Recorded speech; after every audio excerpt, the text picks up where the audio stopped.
मेरी सभी माता बहनों को राधे राधे। तो आज मैं आपको सुनाने वाली हूँ राई दामोदर की कहानी। दो माँ बेटियाँ थीं। बेटी का नाम राई था। वह बहुत सुंदर व सुशील थी। भगवान श्री कृष्ण की पक्की भक्त थी। एक बार श्री कृष्ण उसकी परीक्षा लेने हेतु डांसरिया बेचने वाले बनकर आए और आवाज़ देने लगे। राई अपनी माँ से बोली, मुझे भी डांसरिया चाहिए। माँ बोली, मैं पैसे कहाँ से लाऊं? बाजरी है, वो ले जा। बाजरी के भगवान ने फूंक मारी तो फूस उड़ के राख की आंख में गई। राई जोर जोर से रोने लगी। भगवान वहां से अंतर्ध्यान हो गए। वैद्य का रूप धारण कर कर वहां आए और आवाज देने लगे। राई की माँ बाहर आई और बोली, वैद्य जी, मेरी बेटी की आंख में फूस गिर गया है, उसे निकाल दो।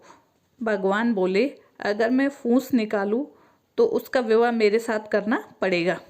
राई की माँ तैयार हो गई, सगाई कर दी।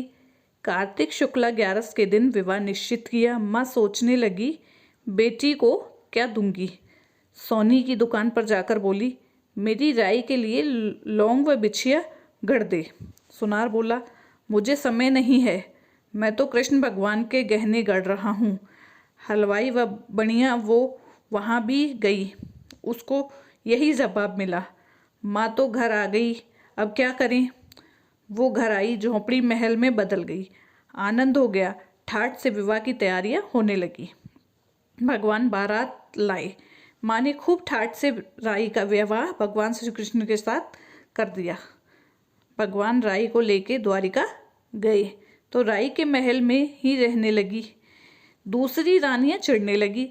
सावन में राई पियर गई। भगवान ने सोचा, राई के तीज भेजूं। 7 जरी के बेस व 5 सोने के पचेटे रखे।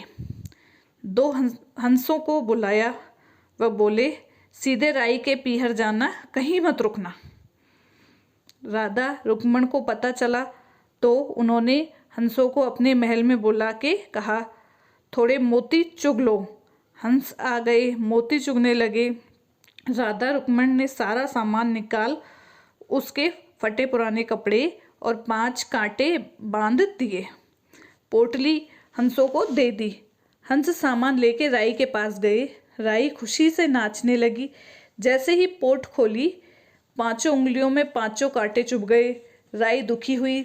सावन खत्म हुआ तो भगवान लेने आए। राई भगवान से बोली, नहीं, भगवान आए तो राई दूर दूर हो जाए। भगवान ने सोचा, कोई बात नहीं। राई फिर भी नहीं बोले। इतने पर राई भगवान को अपने महल में ही जिमाती, भोजन में दही जरूर देती। एक दिन भगवान बिल्ली बन के दही खा गए। अब राई दही कहाँ से रखे। भगवान गुजरी बनकर दही बेचने गए। राई नीचे जाकर बोले, थोड़ा दही दे दो। गुजरी रूपी भगवान बोले, राई तुम उदास क्यों हो? हमने सुना आप भगवान से नाराज हैं। राई बोली, तुझे क्या मतलब, तू जा। तो गुजरी रूपी भगवान बोले, हम सहेली जैसी हैं, तो मन की बात कहो, मैं किसी को नहीं कहूँगी। राई ने सारी बात कही। सुनते ही भगवान को अचंभा हुआ और वे असली रूप में आ गए और बोले, ये कैसे हुआ? मैंने तो जरी के बेस व सोने के पचेटे भेजे। भगवान ने हंसों को बुलाकर पूछा, तुम कहीं रुके तो नहीं? हंस बोले, राधा रुक्मण के महल में रुके और कहीं नहीं रुके। भगवान ने राधा रुक्मण को बुलाया और पूछा, आपने ऐसा क्यों किया? वो बोली, आप हमारे महल नहीं पधारे, इसलिए हमने ऐसा किया। भगवान बोले, आप हमको प्रेम से बुलाते तो हम जरूर आते। फिर भगवान बोले, कार्तिक का महीना राई को दूंगा, 5 दिन पंच तीर्थया राधा रुक्मण को व 11 सत्यभामा को दूंगा। भगवान ने सबको मान दिया। हे भगवान, राधा रुक्मण और राई को मान दिया, वैसा सबको देना।